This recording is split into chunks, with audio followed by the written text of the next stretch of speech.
President Trump just announced a ceasefire between Israel and Lebanon. He did so on Truth Social. And the president said the leaders of both nations agreed to a 10-day ceasefire starting at 5 p.m. Eastern today. If it holds, and that's a big if, it could lead to a broader peace deal between the U.S. and Iran. He also says he'll be inviting the Israeli Prime Minister Benjamin Netanyahu and the Lebanese President Joseph Aoun to the White House. I want to get straight to CNN international diplomatic editor Nick Robertson, who is in Islamabad, Pakistan.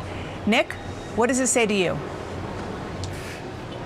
Yeah, it says a number of things. Of course, the Pakistani lead negotiators, the most powerful politician in the country, Field Marshal Asim Munir and the Interior Minister, have been in Tehran over 24 hours now, meeting with top Iranian negotiators. We don't know how those talks have been going, but we absolutely know that Iran had explicitly said it wanted a Lebanon ceasefire between Israel and Hezbollah to be in place and part of the bigger ceasefire picture. So what does this do?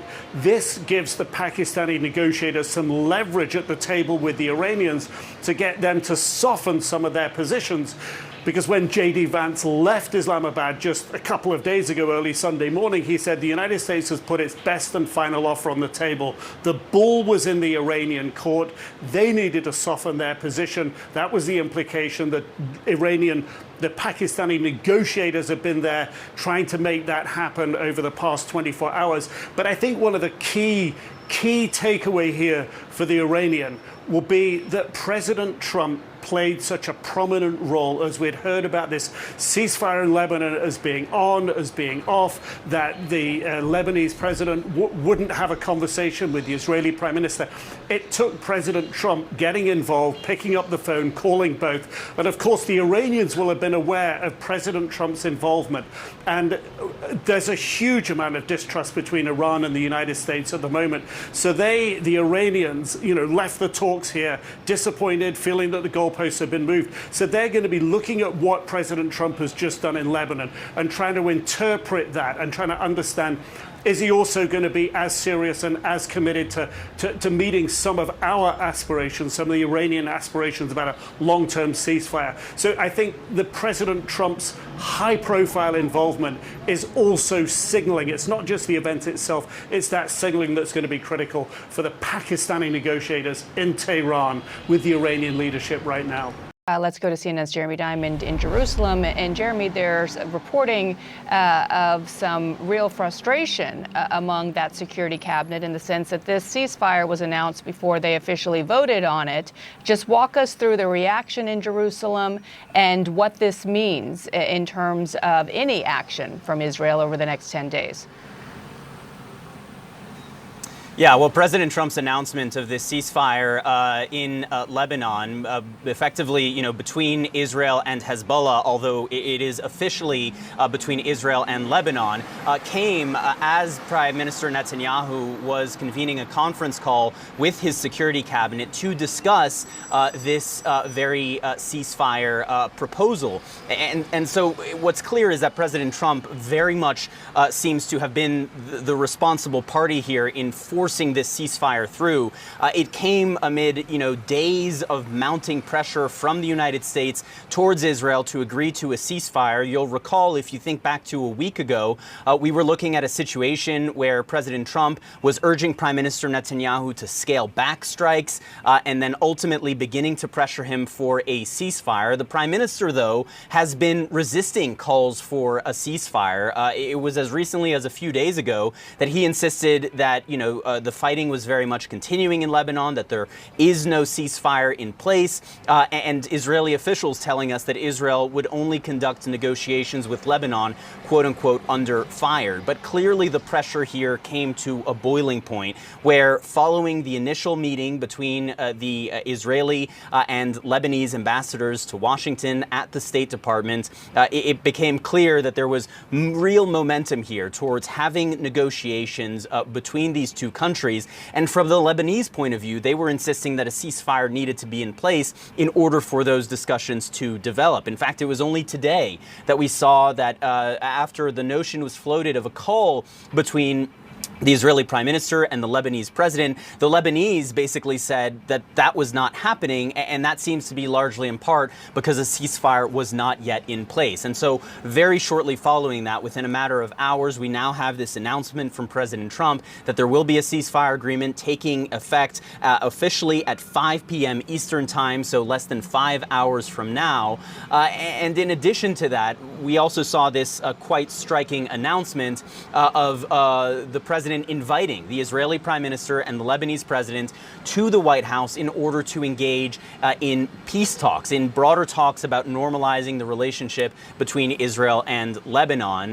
These are by far the most substantive negotiations we've seen between Israel and Lebanon in more than 40 years, since 1983. But even since then, we have never seen fully normalized relations between these two countries. And now that very much seems to be the aim of this White House. The bigger picture, of course, is the U.S.-Iran ceasefire. And President Trump seems to have brought this pressure to bear on Israel, in part in order to keep that U.S.-Iran ceasefire alive and to kind of continue pushing forward the diplomatic solution on that broader conflict, very much needed to be tied to a ceasefire agreement in Lebanon as well. The Iranians have been insisting on it for some time now. And now, again, we do see this announcement of a ceasefire. A number of questions still remain, but a major announcement now from the president.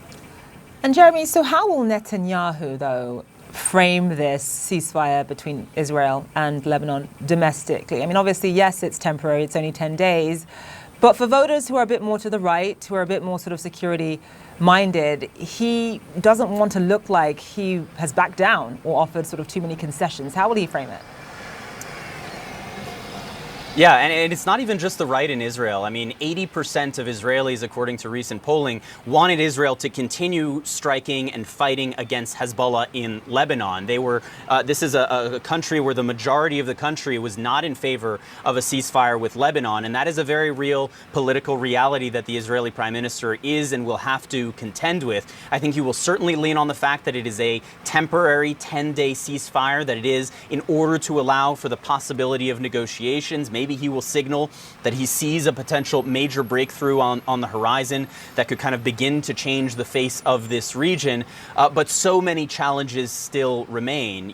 As Israel and Lebanon engage in these negotiations, the key will be disarming Hezbollah. And while the political will certainly now exists in Lebanon in a way that it didn't before, the capacity to actually carry that out on the ground is still lacking. The Lebanese army is incredibly weak, in particular as it vis-a-vis Hezbollah's paramilitary strength inside of Lebanon. There's no desire in Lebanon for aggressive action that could potentially tilt the country back into civil war. And so there are a number of considerations, and Lebanon is going to need some real international support in order to actually carry this out, and a broader kind of political and diplomatic framework in order for it to happen. One last thing that we're still waiting to hear about is what happens to the Israeli military positions inside of Lebanon, because we have Israeli troops right now inside of Lebanon, as far as 10 kilometers inside of Lebanese territory. There's nothing about this temporary ceasefire agreement that indicates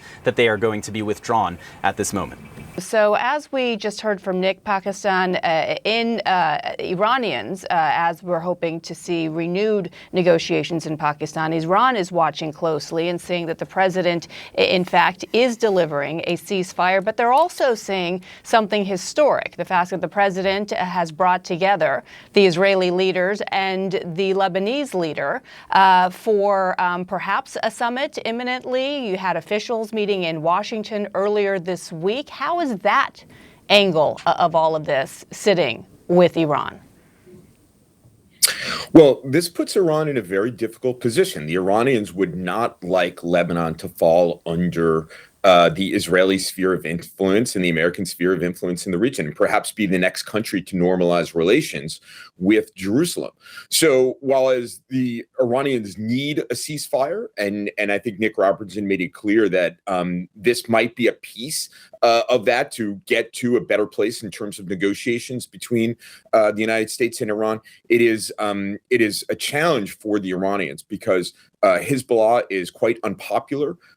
Israel and Lebanon can be partners in undermining Hezbollah further, and they'll have support, outside support from the United States, Saudi Arabia, and other players like the French. So perhaps the Iranians will support this from a tactical perspective, but over the longer term, I can expect them to try to undermine any kind of rapprochement between Israel and Lebanon.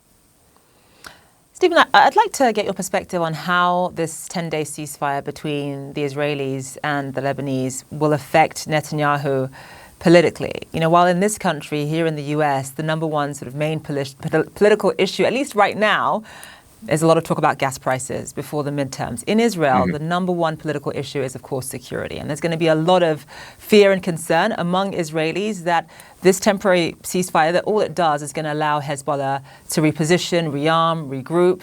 And then on top of that, you've got the fighting with Iran paused without either side, either the US or Israel, anywhere close to achieving their objectives, be it of regime change or, you know, this idea that Iran should never be able to have a nuclear weapon. How will that affect Netanyahu, Stephen? Yeah, in fact, there was a poll that was released by the Israel Democracy Institute just today, which indicated that about 80% of the Israeli public supported continuing the fight against Hezbollah. This is sort of the post-October 7th mindset among Israelis, where they don't want to necessarily manage their security threats on their borders. They want to resolve them. And so Netanyahu is clearly being jammed by President Trump. His security cabinet could not come to a decision last evening on a ceasefire, and the president went ahead and announced one anyway. So Netanyahu is already in a difficult political position. His coalition is only polling the implied number of seats in the legislature, only about 50 seats if the election were held today, which is far short of the majority he needs to form another government. So he is in a difficult position. Recently, you've seen him put spin on it, show that, you know, a lot of damage has been done to the Iranians. And he's right. A lot of damage has been done to the Iranian war machine. There's been a lot of damage to its proxies, but they have not been able to translate those tactical accomplishments on the battlefield into Israel's strategic goals. And that, I think, is frustrating Israelis. And I think it's frustrating Israelis with Prime Minister Netanyahu.